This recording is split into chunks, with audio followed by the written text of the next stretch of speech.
Good morning, ladies and gentlemen. Thursday, August 8th. Welcome to the Daily Bone Podcast. Lots to talk about today. Just heard some rumblings from Nick and Easy backstage that Easy thinks that Solana could potentially hit the $220 number that Nick bet would happen this month, which looked like an aggressive bet a couple days ago, but now looking more realistic. And Nick said he had an interesting theory. So, gentlemen, why don't we discuss?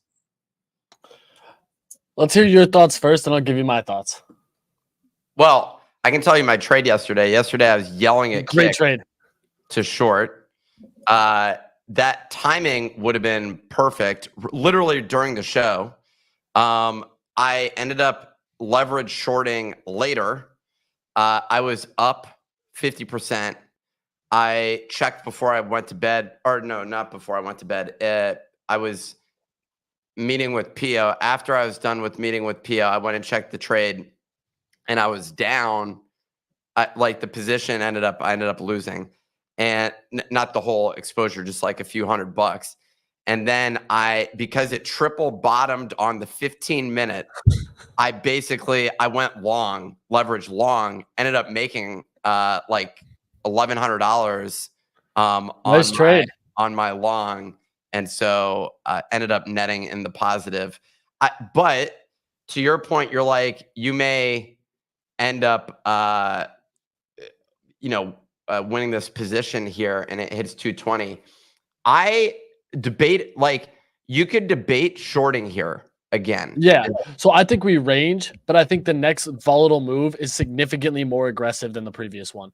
Like, we are squeezing so hard in this range. When you zoom out to the daily and weekly, it's still like holding 115 was actually like right where we wanted to hold. Like 125 had been my like bottom. We did oversell it a little bit, but what caught me totally off guard was the volume candles we got on it were significantly larger on that sell-off, which shows either like max capitulation or, because of how long that wick is, significantly more buyers stepped in. And when I look at this chart here, we made a previous higher high, and this low without that wick is a higher low. So I think this next move to the upside, the second we get towards that 190, we're going to see like a $30, $40 move, like an absolute heinous upside move that's going to coincide with Bitcoin going back to all-time high and ETH potentially over 4K. Like, the more I look at this from a larger candle, I'm like, this looks really good to me. No, but Easy, I think, and Nick, I think the one thing you're really not taking into account over these next, like, I don't know how many days we have left of August, but let's say like 25 or so, and is that the global... the global macro situation is so precarious that I feel like this is nothing to do with TA at this point. It's all to do with what certain countries' decisions will be in the future, and that will dictate everything, the global stock market and crypto. So from a TA perspective, Easy, I think you are probably right, but from a global macro, I just think these next 20, 25 days I think it's are priced super in. precarious. No, it is not priced in, because we don't know what the decisions of these countries will be. Every time you say it's priced in, it then goes and moves in another direction. This situation is not priced in. I mean, you just have Iran basically saying like, hey, we're going to do this attack at 12 noon Eastern time on the third Thursday of the month. And it's like, okay, like, very interesting strategy. Missed yesterday's. They said, yeah, but that was a psyop. That was a psyop. Psyop. They came out and said, yeah, we got you. Haha. Now it's supposed to be in like 48 hours. So we'll see. I think maybe they're just continuing to kind of push buttons and get people on edge. The bigger thing is like, if we don't see any further escalation of conflict and something happens on the opposite side of this, like, say, you mentioned it's precarious and it's worrisome, but in the same breath, you can have something be the complete opposite of that, where they say, hey, we're not going to attack. We don't want to go to war. We don't want to battle at this point. And that sends the market. You know what I mean? Then on top of this, you have Harris and Trump literally deadlock even right now on poly market for who's going to win. Harris skyrocketed to 49%. But on top of that, you're now getting more sentiment around it that Harris is doing a lot more trying to be pro crypto and trying to find like a Gen Z audience, hitting up streamers and all this other stuff. So it seems like they're trying to swing the narrative too for the younger audience. Bro, I said, this is going to happen on the Democrat side. It's the only option, right? Like, you can't, there's no reason to be hostile towards crypto. There's no like political, like, reason. It's not like an abortion issue or something like that. This is like, it's not a hot. It's a new topic. It's been 14 years, I would say, relative. I mean, dude, like you brought up abortion. I'm saying that's been going back since Roe v. Wade. You know, like that's a little bit longer standing in the media. Let me give my assessment here. Maybe I'm I worried for it. can actually finish it without being interrupted in the middle of the statement. So the first one is Iran. I said before, I was like, I'm not concerned about it. The media loves covering it, but like nobody wants World War III. Like nobody like desires that. Normal people. There are politicians that want it. There's also people who have put options on the S&P who want it. There's people who have short positions on Bitcoin who want it. Like, sorry, who are the politicians that want World War III? The ones that are super duper into war. There was like that one guy, I forget if he's a congressman or a senator, I forget exactly who he is, but he was tweeting about us bombing Iran.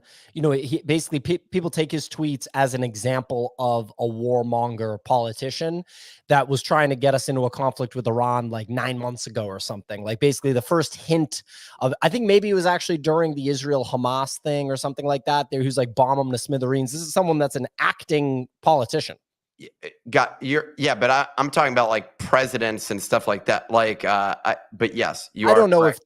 if Joe Biden right now is like World War III, but at the same time, he is more on the warmonger side than others have. He's more hawkish. He is. Yeah, there you go. Although the Democrats have been pretty amenable to supporting Iran, I feel like doing negotiations and stuff. But anyways, my main take on that is Signal is. I think you're overly concerned about the Iran situation, not to suggest that nothing will happen, but I just don't see this isn't. Yeah, it's just not something that I think is. I don't think it plays out into World War III.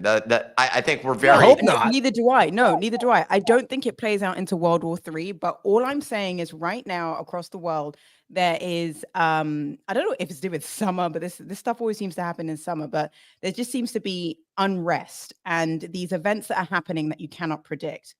And I think what is happening and happened in the UK recently is a very good example of that, where you just sort of have this like civil unrest, which is just sort of lying dormant there, and it just needs a spark, a catalyst to send it off, just because of the way life is at the moment, that people are finding it so difficult. And I just think there's these factors that no one can predict what is going to happen, but when they do happen, it acts as a butterfly effect to other future events, which if it wasn't an election year, I would say could potentially lead to affecting the stock market, therefore affecting crypto, or just affecting the world in general. But because we're going into an election, the Republicans and the Democrats want calm. They want to have calm. They don't want war, none of that stuff, not until afterwards. So, but I do think, look, I think you can still win, Nick. I think I can still win. I don't want to have World War III, but what I'm saying, this is 50-50, and TA right now potentially isn't like the way we're going to figure out what the price is going to be by the end of August. So, yeah, I don't. I mean, by the end of August, that's just so soon is the thing. No, it's so hard to predict. The way I think about it is, I think it's not. Oh, okay, go ahead. Well, I was just gonna say, next 5 months, I just think we go up, like it generally speaking. So. Well, yeah, I have no idea. I think Signal, you're like valid in terms of unrest, instability, etc. And we saw like there was this terror thing for what's her name? Taylor Swift's concert. There was a terror Wait, what happened? In Vienna. In Austria. The Vienna concert. They canceled all their shows because some terror cell there was going to perform a chemical attack on the concert, which is it's like straight out of movie style stuff. I agree that there's definitely unrest and instability. And I think you're valid that it is a variable of unknown implications that could strike at any given moment. And so the price could end up going down.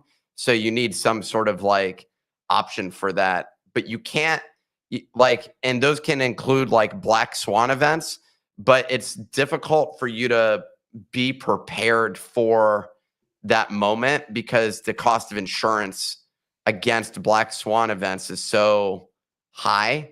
Like, because you're like, well, it depends on the insurance that I'm just thinking about like portfolio hedge. If you're hedged against black swan events, then you're not going to like make money when the market goes up. Like you're gonna just like, dude, no one wants to be a bear. Nobody wants to be a bear. And it's never fun, dude. Just wishing price goes down. Like, dude, I was a bear during the COVID crash, had Same put here. options, and I just kept buying puts after because I was like, you just get into this mindset where you're like, the world's gonna die, everyone's gonna die, and then all of a sudden you're like, dude, what the hell am I doing? Managed to keep some of it, but like, I don't know, dude. I think about this situation too, and it's like, as it's gonna sound fucked up to say, but for the economy and the financial side, like war has historically led to price action going up. Like as fucked up as it is, it leads to certain economies winning and certain economies doing better, as fucked up as it is. But I think that's also what Pio was kind of saying or alluding to with some of like the Congress members who are long Lockheed Martin and long some of these other like Raytheon and some of these other tickers that are very much so pro war situations because of what leads to it. But it's also like, I feel like there's always some conflict the U.S. is in, especially around election years, that leads to a narrative and a cycle that gives them talking points during the debates that ultimately is like, what would you do if this situation occurred? How would you handle this? Which kind of helps separate the two parties by having two very differing opinions. And once the election kind of calms down, so does a lot of so do a lot of those headlines. Like that's. Yeah. Oh no, sorry. That's. I was just gonna say that's just kind of like how the cycles go, but I don't know. I look at this chart and that rally we got from Monday across the board on basically everything, including Japan stock market, has me like, holy shit, we're going to go so much higher. Yeah. I mean, real quick, Nick, markets are fundamentally designed to go up. Like, you know, the stock market is designed to go up. You can be a bear for periods, but I think it's like more risky to do that. Money printer is going to go burr. And then last but not least, well, Bitcoin cycle is in effect. Right. That's its own thing. That's a totally different thing. It's its own thing. Bitcoin cycle's in effect. And then we had the 20-month bear market across all asset classes, right? Stock market, crypto market, real estate. People aren't quick to bring up real estate because it's not like the prices went down, but the volume went down. People didn't want to get out of, they didn't want to sell their homes where they have like a 2.5% or a 3% mortgage to buy a 5 or a 6% mortgage, right? Or a 7% mortgage in some real cases. Estate's still smoke too. If you looked at it, housing number of available homes is all time high, especially in the South right now, like all time high, but no one's buying because rates are still so high. And you do have buyers that do come in at some point with cash offers. Commercial real estate is another slippery slope. Like that's been the one that I've been like closely watching because like the real estate situation is always the last kind of domino when it comes to like a recession before they finally say it's a recession. And if you get commercial real estate and a lot more defaults, which truthfully, I don't know if we're going to get because like it seems much slower right now. Like you do look at some major cities and like there's a lot of available property, especially from retail locations, but it's not like a lot of these people are going out of business. It's more just like there's not as much inherent value of physical stores. The commercial real estate thing is a totally different bag that I'm certainly not qualified to discuss. And if anything, I find it fascinating. I'd love to have like a series of real estate experts on the show, but I don't think we're ever going to do that. Real quick, Kashmir said mortgage rates are 6.6 to 6.9% lowest in 2 years. He said lowest on 2 yeats, but I'm assuming he meant to say lowest in 2 years. Oh, he did. Yeah, so. He already connected that. Yeah, I get it's the lowest in 2 years, but 2 years before it was like literally 2.8%.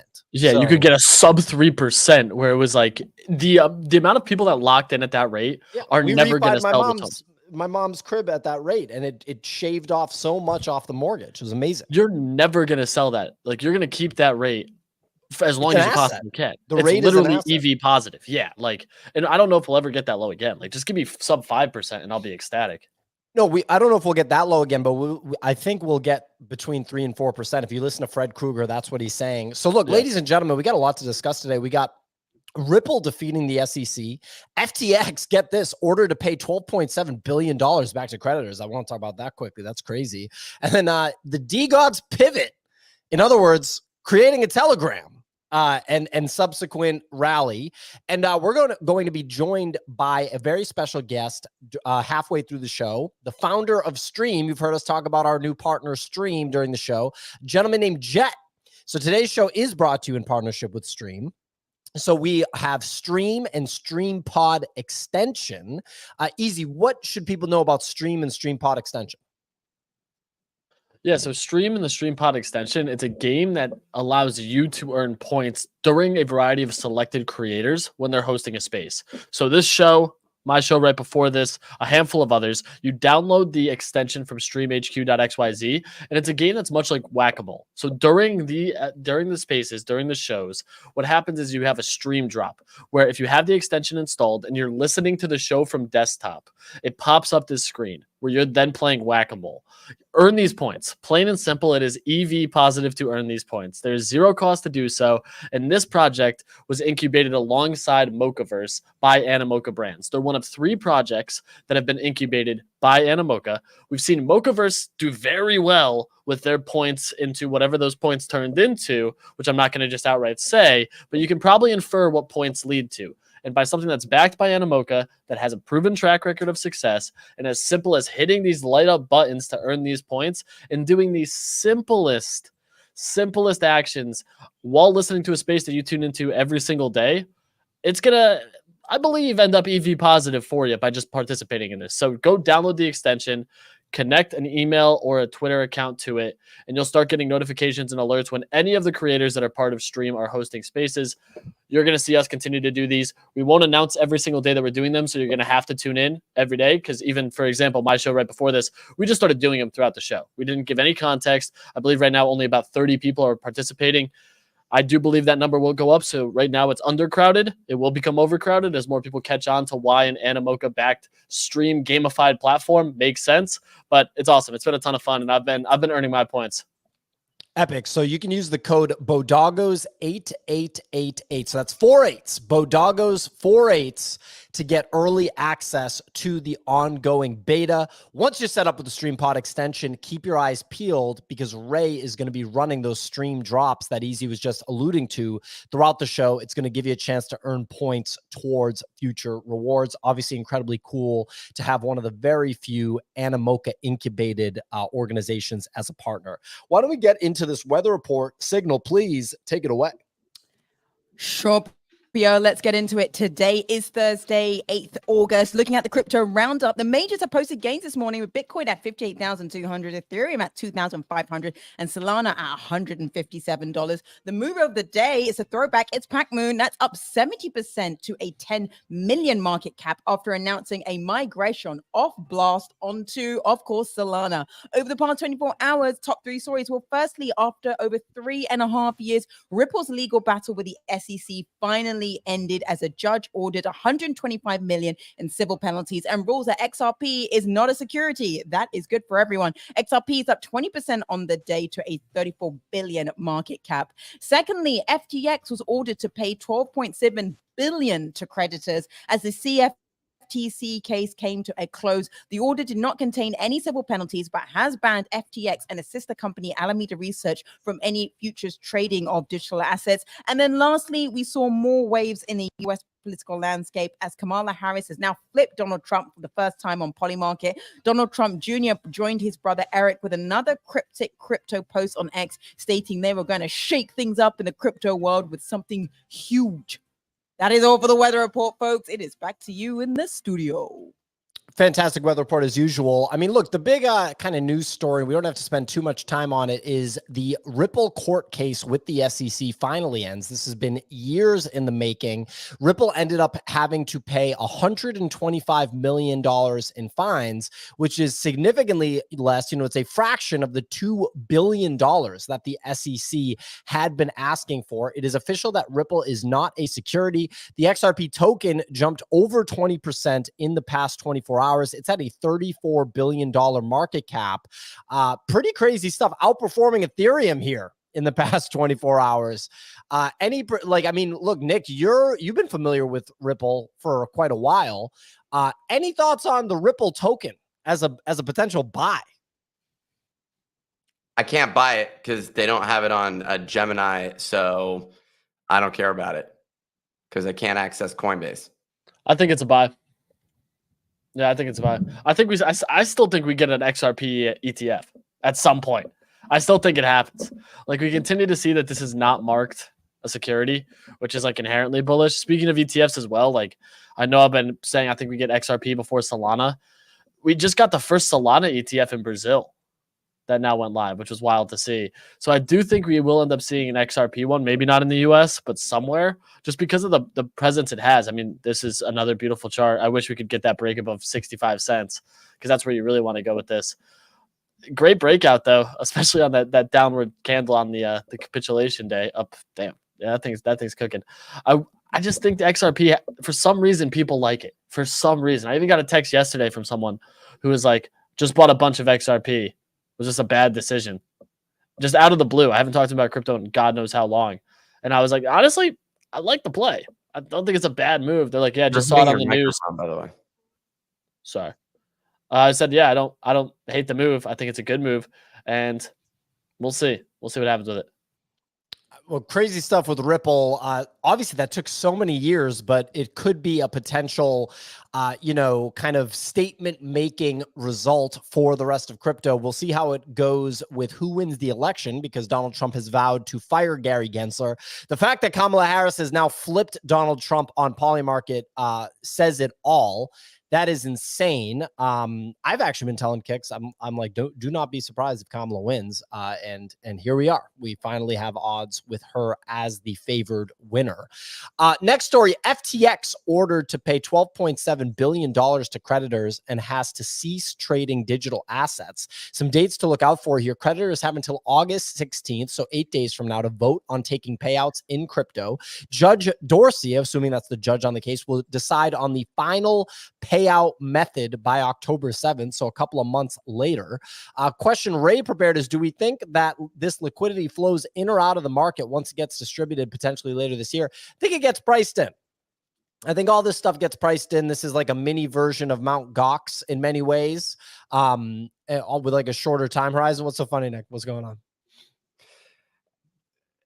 It's funny reading the story and then responding to it.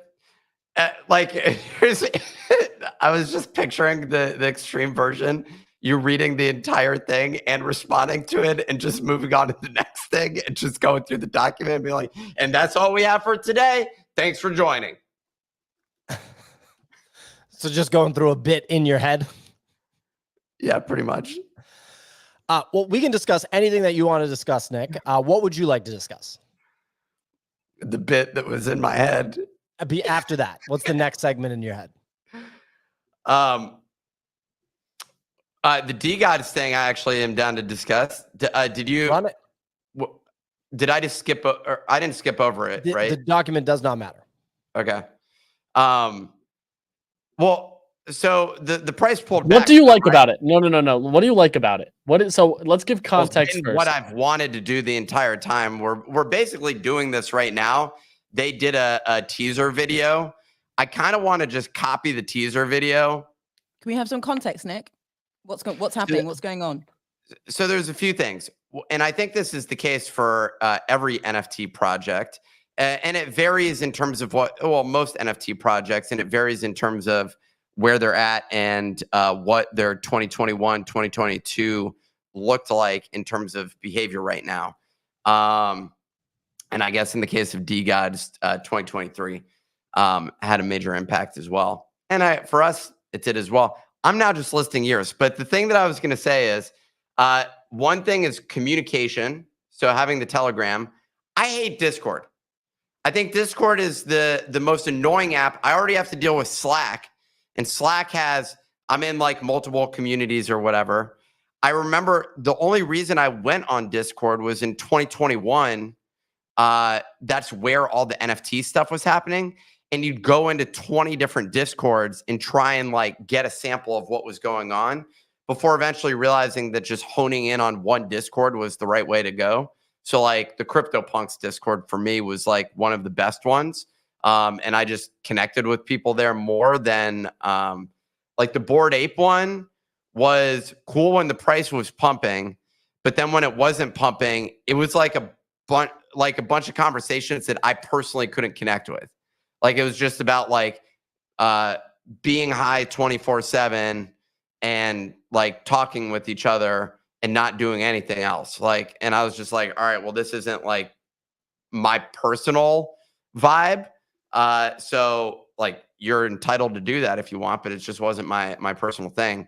And so you end up consolidating all of your Discords.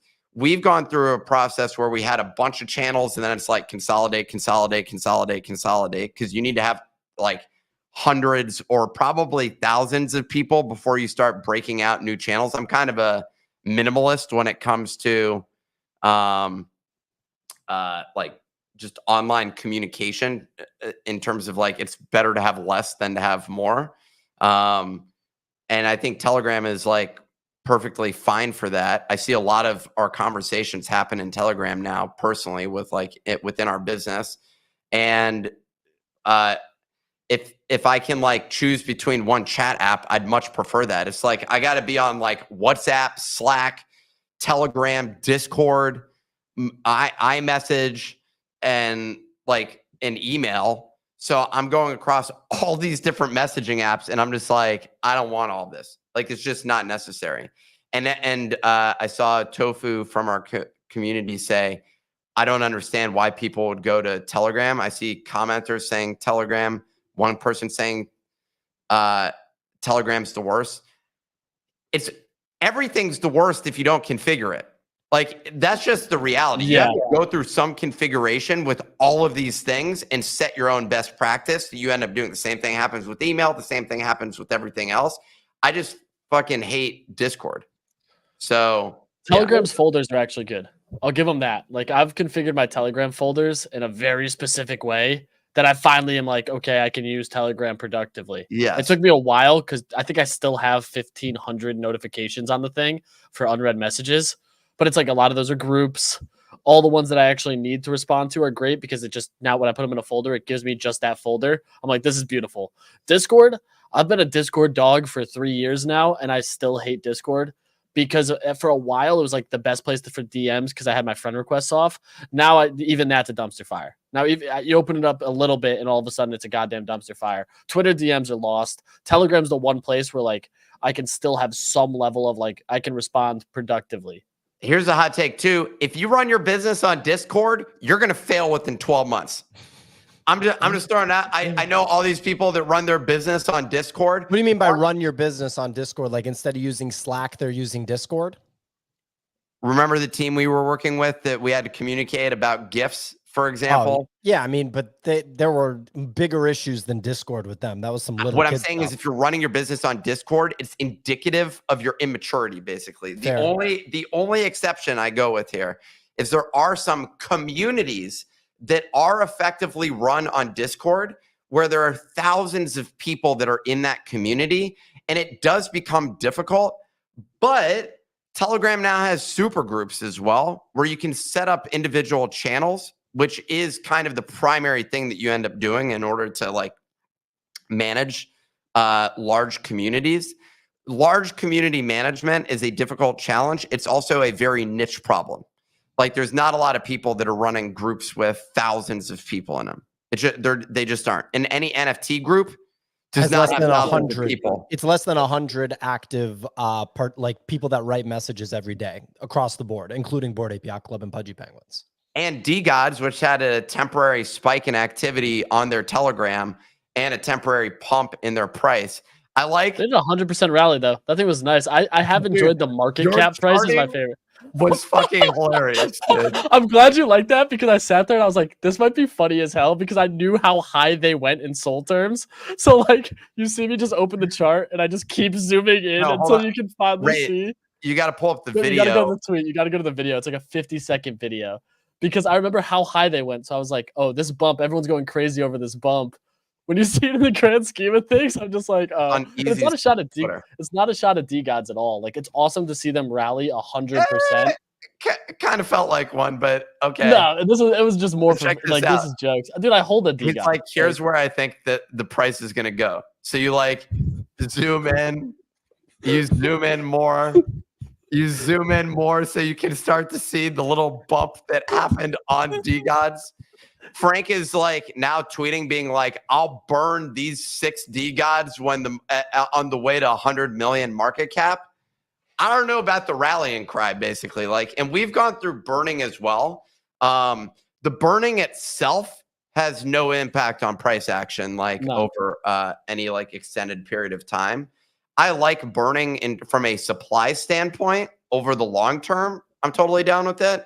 I just don't know overall about like, there's no massive strategy change at this point. DeGods ain't doing shit. Well, you can make an argument that Frank has sat in the meme coin trenches for so long and done so well watching these and like joined community takeovers and done all this shit that he's just taking the same learnings from that and trying to apply it to an NFT collection. Literally, it's the exact same playbook. They're rating tweets. So whenever they see a tweet about DeGods, they send all the holders at it to go interact with it because that's what meme coins do. They have a bot that triggers anytime someone buys one and is like a very aggressive visual graphic. They give you the dopamine. They have the market cap constantly showing. Because when you put it in market cap terms, like I just did one for Bodogos, where like a 2.3 million market cap. It's like, oh, wow. Comparatively, that's crazy. Obviously, there's much less token supply. Like meme coins have a 1 billion token supply, which is crazy. I do like, I mean, what he's successfully done.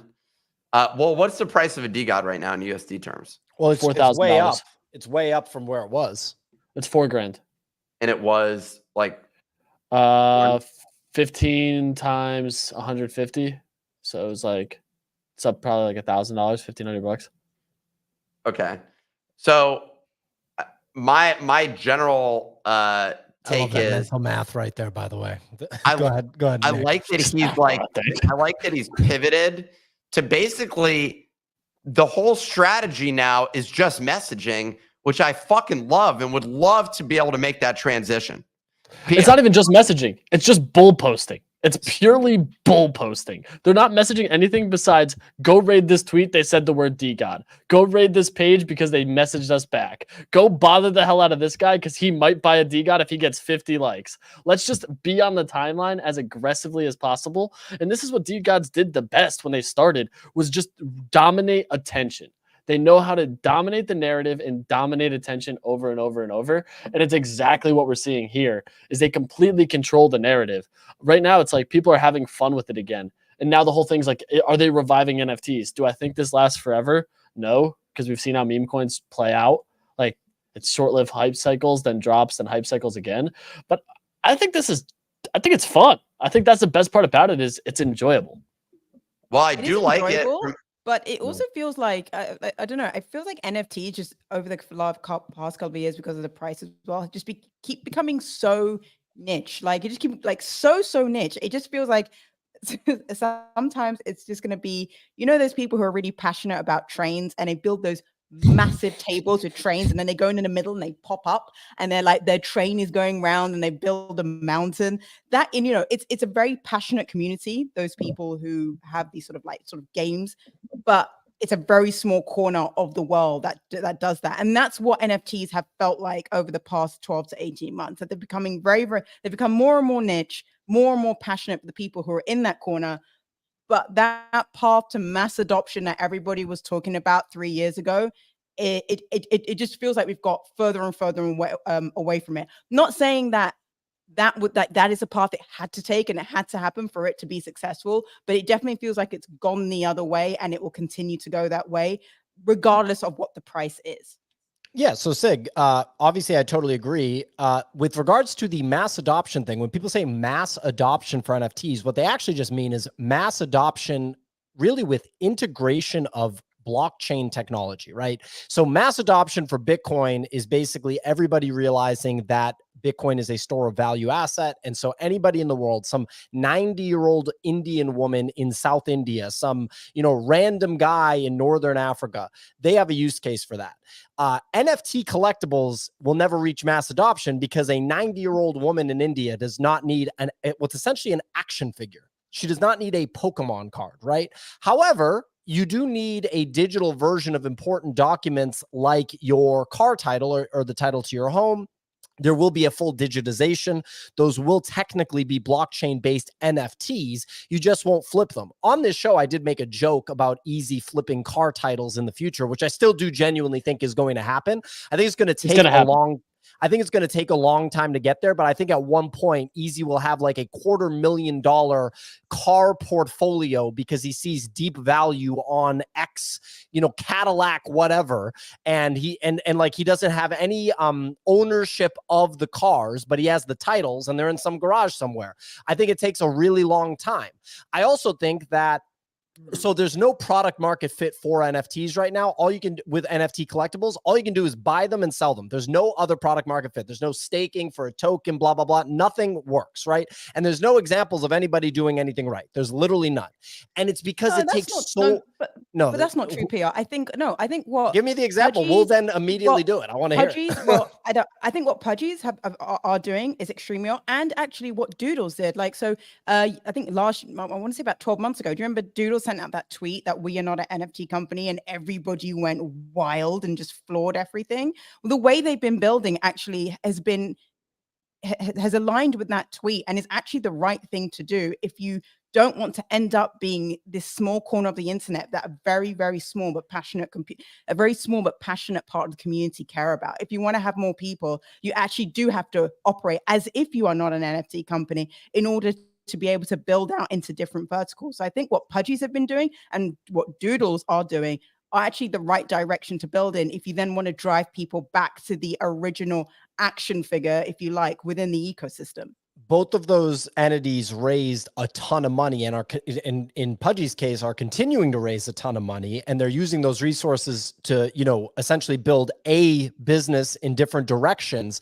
However, there is no correlation of getting X number billion views on a platform like Giphy or Doodles with their animation studio and having it convert to the NFT price going up, right? The NFT price is really more correlated to deals that are happening where it's like you scratch my back, I scratch yours, and talking to VCs and stuff and saying you're going to get X token allocation if you buy this many NFTs. So it's essentially an artificial propping up of the floor price. I'm just going to call a spade, and I'm just going to speak transparently here because I think it's better to have an honest conversation than a not honest one, right? There is no proven product market fit or business model for NFTs right now. It takes a really long time for this technology, guys.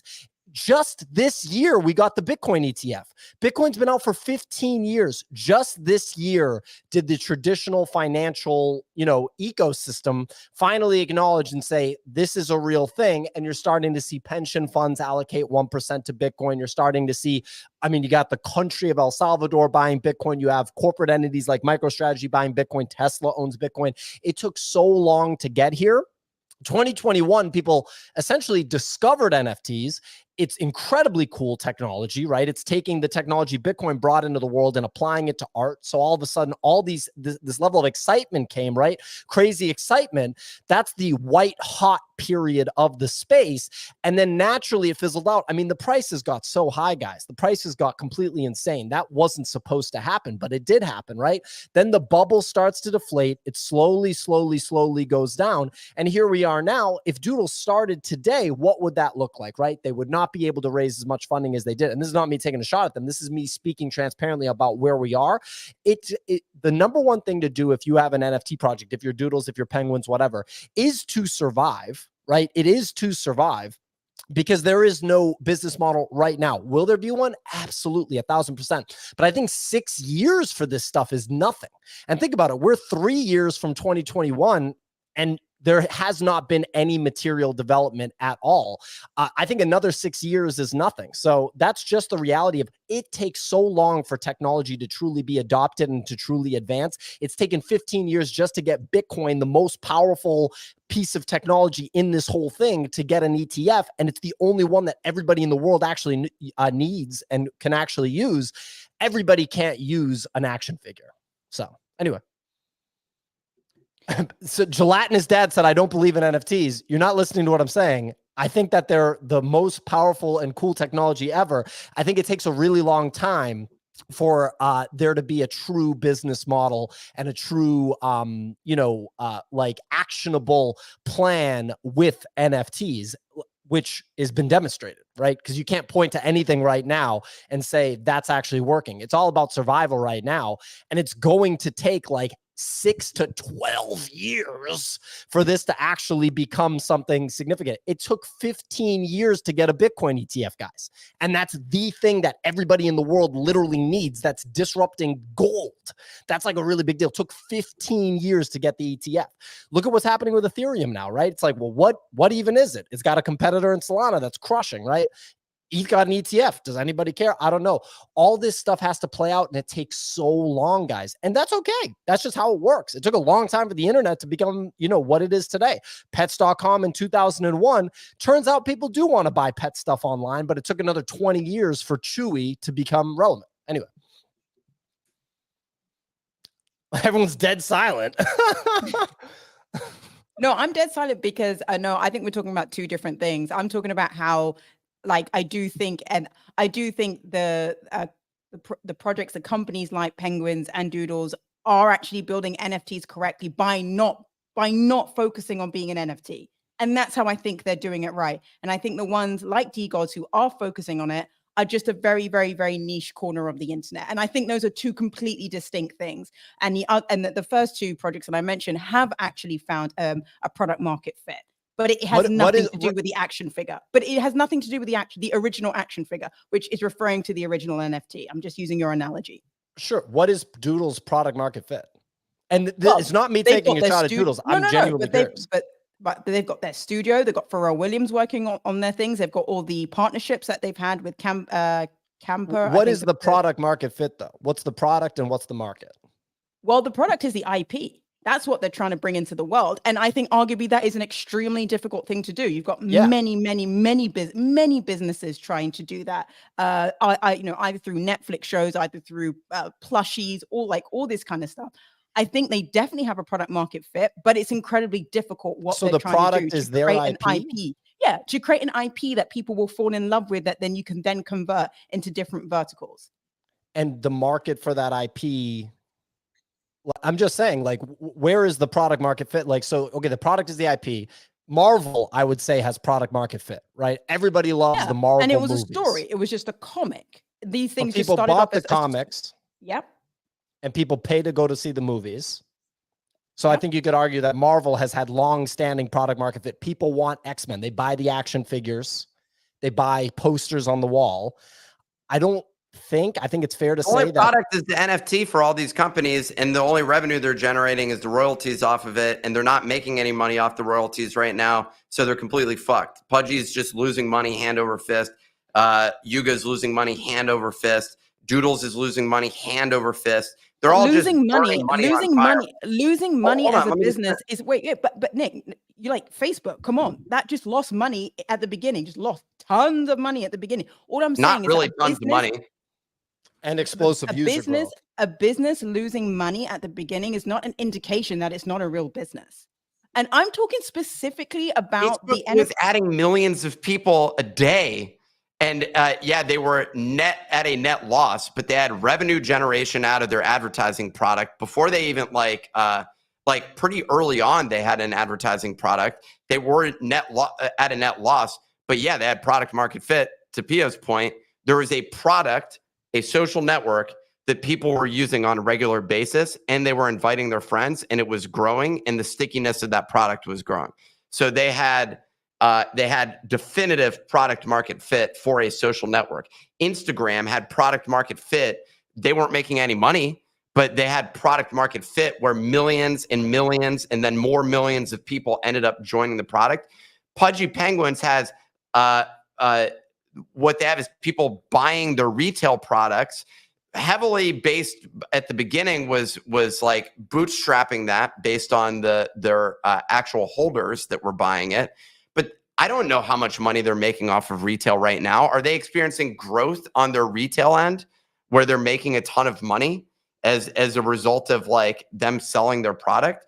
I don't know if there's anything IP. Someone said that IP is not a product. IP is a product if there's someone buying it. And that said, in the case of the IP that matters, what Pudgy has right now is a character. What they have is Giphy, which is marketing. So that's marketing of the character. But I don't know how many people are saying, I need more pudgy, giphy things versus SEO traffic, like people searching for saying happy birthday, and they end up showing up top and they pick the cutest one that's on the screen. That may be their one product market fit where that number continues to grow. But I don't know. Like, I don't think that there's anyone. Yuga doesn't have anyone interacting with their product on a daily basis. Like, you could argue that all the metaverses don't have product market fit, basically, because outside of something like Fortnite, which has product market fit, because people are in there every day spending money, they're generating revenue, but nobody in the NFT space is generating consistent, recurring revenue at this point in time. There's not a single product that, outside of, I would say, Pudgy's retail play is arguably the most demonstrable thing that actually has ongoing revenue. But I don't know of another NFT business that's actually making any money whatsoever. And real quick, just add one more thing. One last thing on that is, like, if you have product market fit, that means you can plow more money into that area of the business, and it will scale and grow. So you can lose money, but if you're saying, well, our revenue is going up 10% month over month, or our user growth is going up 50% month over month, we're losing money on it, but the users are growing, the revenue is growing, you can plow money into that. The only thing, like Nick said, is potentially the Pudgy Penguin retail division, obviously with great relationships like with Walmart and other stores like that. Maybe that's it. But yeah. Well, I want to hear what Signal. You're going to say something. No, but first of all, I mean, you're right. We don't have transparency over those numbers, so like neither of us can even speak to whether it's like moving in a positive direction or we're just losing hand over fist and no new customers are coming. But having a character IP which is as sort of like significant as the penguin, which is we're seeing being adopted like across Twitter from people who aren't even being asked to use it. It is a product. Whether that product will take time, in the same way, like, you know, when Wolverine or when X-Men, when all of that stuff was originally written, I mean, we can't speak to how quickly those numbers grew, how many comics they sold comic books immediately. Yes, but Pudgies have been selling plushies immediately. Right, that IP is being bought, and all I'm saying is over time and over the years, if they do things right, they could potentially be extremely successful in their IP, which is their product. That's what I'm saying. As opposed to DeGods, which I'm just saying it's an example of a project which is more like catering to a very, very, very, very niche part of the internet, which is very passionate, but it's not going in the direction that we all originally thought that NFTs would go. And their product is NFTs. Other people are saying that there's commenters saying IP is a valid thing. Yeah, no one said that IP is not a valid thing. X-Men. There's also Netflix shows that become popular that end up having like marketable value of the actual show itself. Like The Circle. Pulp Fiction. Like The Circle. I don't know about The Circle, but Pulp Fiction. People buy Pulp Fiction. Game of Thrones. Nobody is saying IP is not a thing. Saying something has product market fit is a big thing to say. And last thing, Signal, I heard you refer to DeGods as a project. As soon as you say a project, there's no product market fit because it's got to be a business. It can't be a project. There's no such thing as a project. It has to be a business. Hence why I was referring to them as sort of the train Lego example, where, you know, the people are just kind of playing with the train sets. It's a very, very passionate small part of the community. I do not think they have product market fit in the same way that, say, Doodles or the Pudgies are trying to do. Absolutely. And real quick, people think I saw the Deadpool and Wolverine recently because I keep bringing up X-Men. I didn't. It's a big... Oh, I saw it. Movies. Good movie, dude. Good movie. A little long. Would recommend. The IP has product market fit. People love this shit. They literally love it. Like they said, I want to have a t-shirt and wear a Love is Blind t-shirt every day. Yep. Yeah. Love on the spectrum. This space says the word a lot. Want that t-shirt. People are saying the word a lot. People are saying this stuff takes time. Yeah, that's what I'm saying. It takes a really long time. So that's now this is dissolved to I just have a crush on Hugh Jackman. All right, fair enough. You got me. He's a Ryan Reynolds maxi. He's a Ryan Reynolds maxi. That's not Hugh. Anyway, look, ladies and gentlemen, we are very, very, very excited. You've heard us talk about our new partnership with Stream, one of the very few, just the third Animoca incubated products. So we have Jet from Stream. He is the founder, and you know, he's got a really cool title, Chief Streamy at Stream. We're bringing on Jet. Jet, how's it going, buddy? Going great, guys. Pleasure to be here. Thanks for having me. Thank you for joining us. I like the backdrop too. Looks very professional. Is that Murakami themed super plastic behind you? Is that what I'm seeing here? It is. You got eagle eyes there, man. Well, Nick likes that. Nick, that's pretty good, right? It's dope. Yo, that's fresh. Thank you. I appreciate that. So anyway, Jet, we've talked about Stream obviously on this show before. It's incredibly relevant to this show. It's an ideal, sort of product for a show like what we have. But for people who are unfamiliar, can we get a 60-second rundown of what Stream is? Sure thing, guys. Yeah, so Stream is like a superpower for creators that host live streams, like you guys, right? So it's essentially a platform agnostic overlay that makes watching and engaging with content way more interactive and rewarding.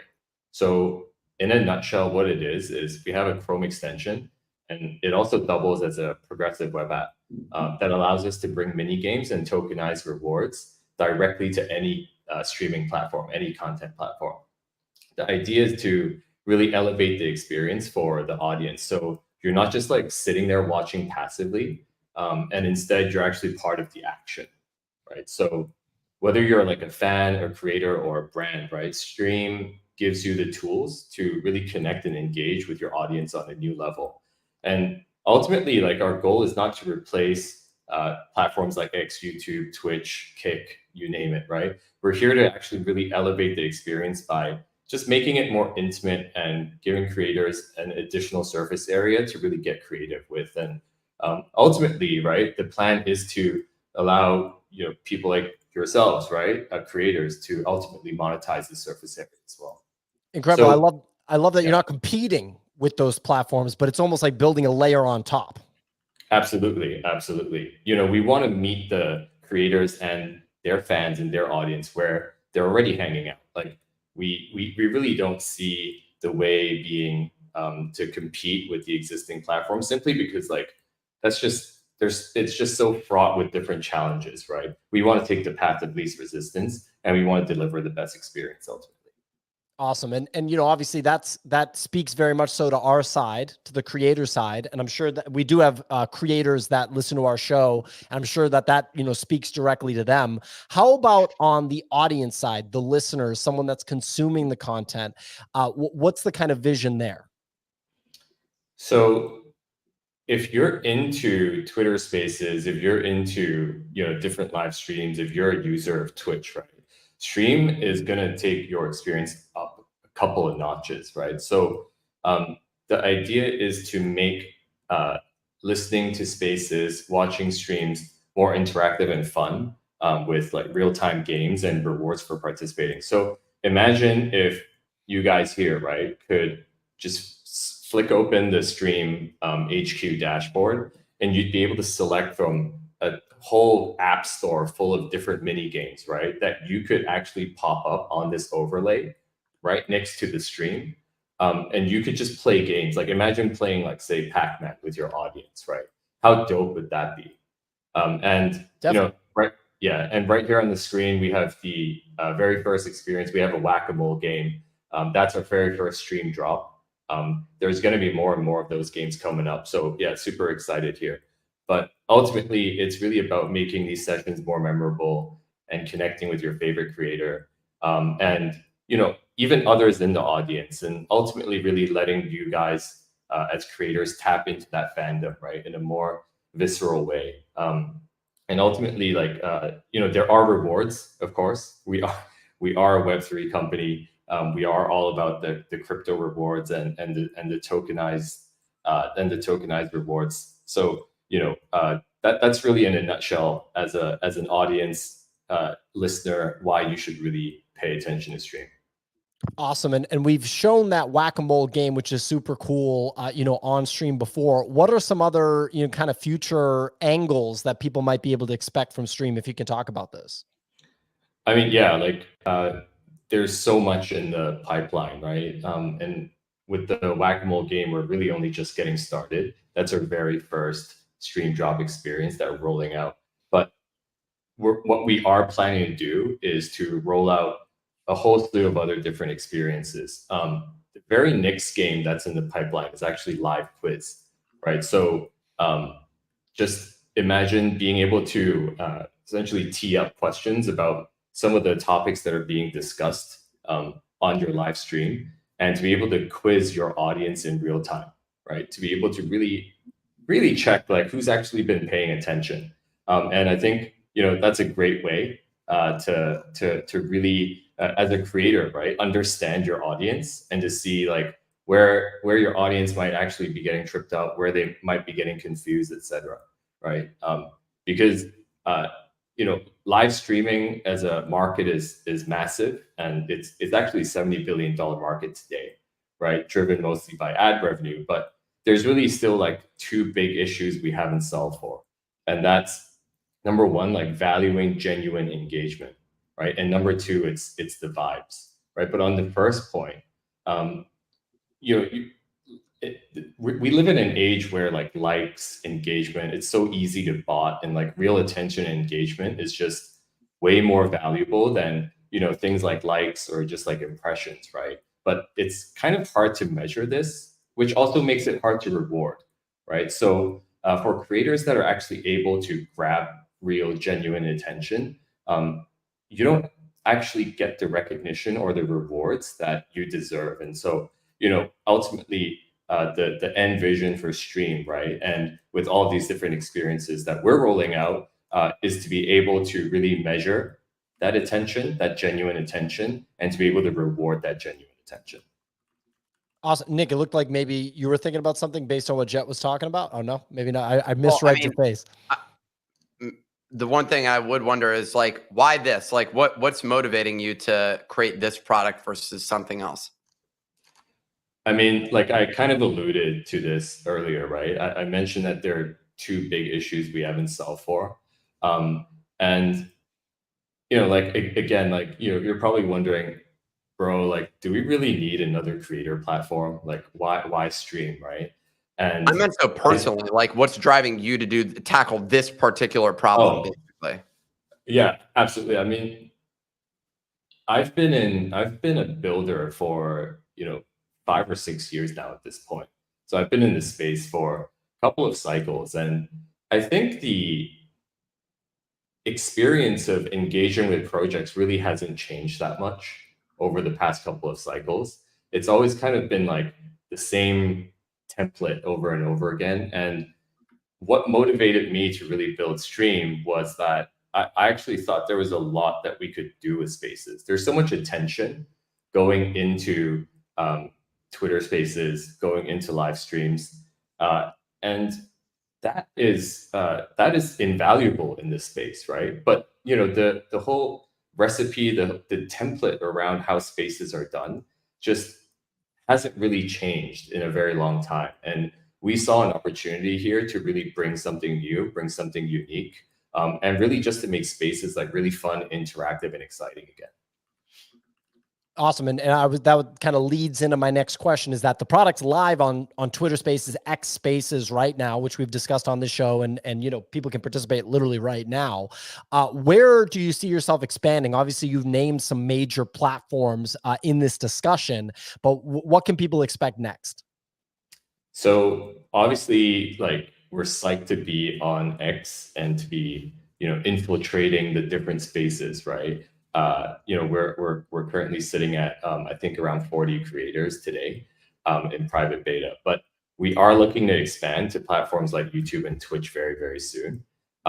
We're working with esports agencies like Veloce and Talon. They have very, very big creator presences on YouTube and Twitch respectively, and we are rolling things out in phases just to make sure everything runs smoothly, right? Because ultimately, creators are putting a lot of trust into the product to make sure that things are smooth, things are seamless. But we've got some exciting stuff in the pipeline on pretty much all major streaming platforms, like starting with YouTube and Twitch next. So another thing that we're working on is to really just ship more mini games across all of these different streaming platforms. So we really want to keep things interesting, keep things fresh, right? So one of the things we're really obsessing about right now is to turn Stream into an open platform for third-party developers to even develop their games. So think of like an app store, right, where any third-party game developer can come and actually put their games on Stream. And you guys as creators can actually go and ultimately select, right, the best games and best experiences that suit your audience.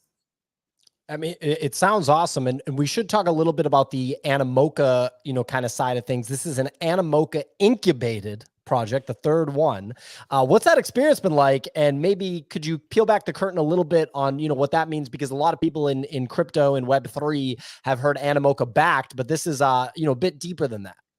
Yeah, absolutely. I mean, Animoca's network is, I would say, the number one thing that's been a true asset for us, right? So by being Animoca incubated, what that means is we're able to actually tap into all of their resources, engineering know-how, and most importantly, right, their network, which has really unlocked a lot of like crucial partnerships for us, including the partnership with you guys here, right, which has been super exciting for us. But ultimately, what it comes down to is to be able to collaborate with like some of the best in Web3, and being like a streaming, like a tool to really elevate streaming experiences, right? That kind of goes hand in hand with like gaming and GameFi, which means like, again, like Animoca being, very deep into the Web3 gaming space, right, has been, again, like a huge resource for us because,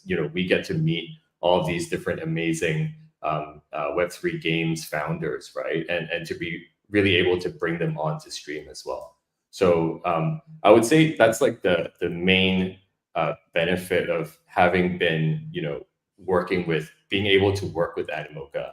But the difference between being Animoca backed, right, and Animoca incubated, to your question, is I think being like Animoca incubated is kind of like having Animoca constantly in our corner, like right from the start, right? So they really kind of helped us shape our vision and really set the right tone. And it's really like a very deep partnership.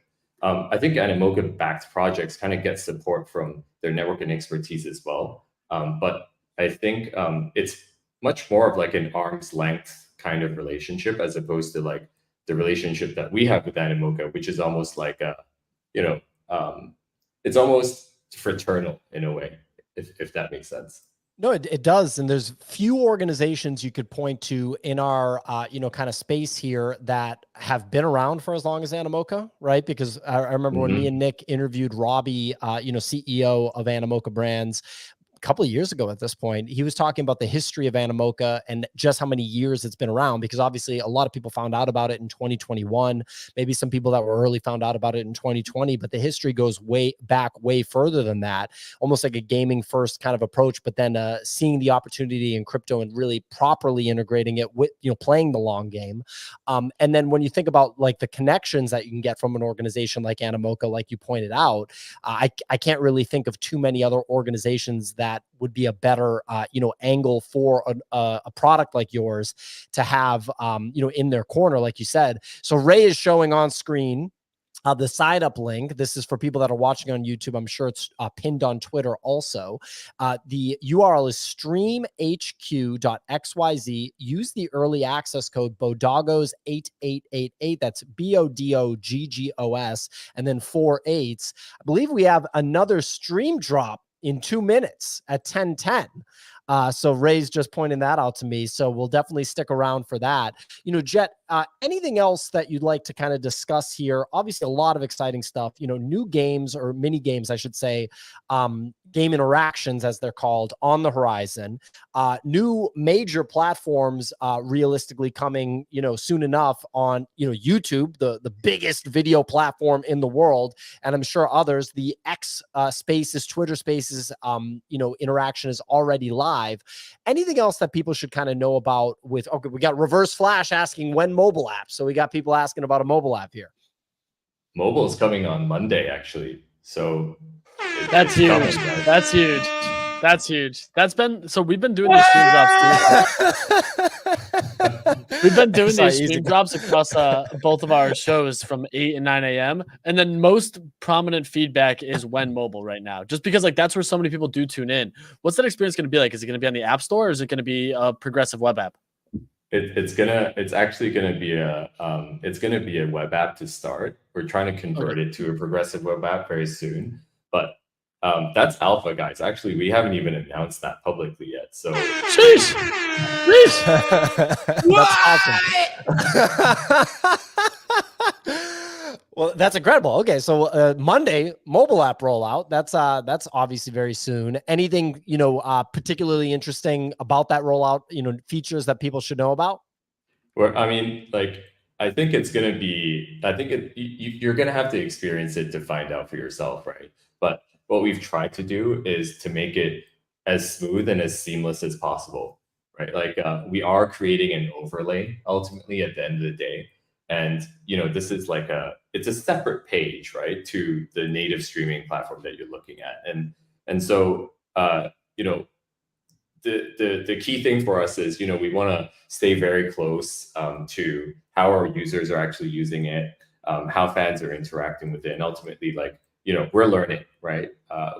It's always day zero for us. We're always learning. And so what I'd love to do is to, sometimes just actually sit down and see how people are using our product, and then and to be able to really learn and drive improvements to the product over time. But I digress. It's super exciting for us. Monday's the day finally when pretty much everybody gets to experience stream drops, and I can't wait. Hell yeah. Well, that's awesome. I mean, mobile is so huge. I got Ray coming in here because we just had our 10/10 stream drop. Ray, how'd it go? It went great. I mean, a lot of participation today, over 100 participants in our stream drops. So everyone's been absolutely crushing it. If you're not on yet, make sure you join with our code. We're going to be running these, and we'll be running these during some other spaces too. Wait, how do we do it? How do we join? Streamhq.xyz, and you're going to use code BODOGOS8888, 4 8s. Can you so you just click sign up? Yes, click sign up. Bodogos 8888. Oh, whoops. I gotta any closing thoughts on that 10/10 drop, Ray? Yeah, no, it went well. We had 41 participants on that 10/10 drop. That one just finished out. And one thing I was talking to the team about some feedback. It'd be awesome if you guys could implement on our end to see who was the fastest and who hit all 10, and we can do some cool giveaways on our part when we look at it from our end to see who won, and then reward the active listeners. Definitely taking a mental note of that one. That's actually a really interesting one to add to the backlog. Ray's, Ray's obviously extremely close to us, so he's always going to have good ideas. Jet, any closing thoughts? Anything people should think about when they're thinking about stream? No, I mean, final thoughts, right, would be ultimately stream is a creator platform. Our North Star is to really serve creators, right, and help creators like yourselves, right, drive more attention, engagement, and just ultimately make it a more rewarding experience as well, right? So, I mean, most projects in the space focus on metrics like, UAWs, right? And while we also do that, I think our focus is really on the creators, because we ultimately believe that if creators do well, we'll also be gaining the trust of their fans. And ultimately, that's the most important thing, because if we're able to do that, the rest kind of falls into place, right? So I guess that's just me saying that stream was really built for teams like Bodogos, for yourselves, and creators ultimately get to really connect with their audience and, make money doing what they love. And, with stream as well, like I think the experience kind of elevates, right? So our platform kind of, turns a passive experience into now a more active, engaging, interactive experiences. And like everybody gets rewarded for genuine engagement, genuine attention, right? So yeah, that's ultimately why we're here, ultimately why we're building the product. And yeah, like there's so much more coming your way here. Can't wait, till mobile goes live next week, but there's so much more after that as well. Can't wait to see it. Also love how just like how crypto is a layer built on top of the internet, the value layer of the internet, you guys are building a layer on top of, content platforms. So cool. We had people in the audience asking about the URL streamhq.xyz. I have it going on the banner on YouTube right now. Or if you're watching video, it's pinned on Twitter. Access code is Bodogos 8888. So BODOGGOS and then 4 8s, and that'll get you where you need to go. Mobile app dropping on Monday, which is obviously really, really cool. Jet, thanks so much for joining today, man. Really pumped to see how the product grows, and it's an ideal, product for what we do. So we couldn't be more excited about it. Thanks for having me, guys. It's been a pleasure. Our pleasure, man. Catch you next time. And thanks to everyone for listening. Make sure that you check out streamhq.xyz. Bodogos 8888 is the code. We do the show Monday through Friday, 9 a.m. Eastern time, each and every week. We'll be back tomorrow to close out this week. Make sure that you like and subscribe if you're on YouTube. Check out the show on podcasting platforms like Apple Podcasts and Spotify Podcasts. And we will be back tomorrow. Thanks again for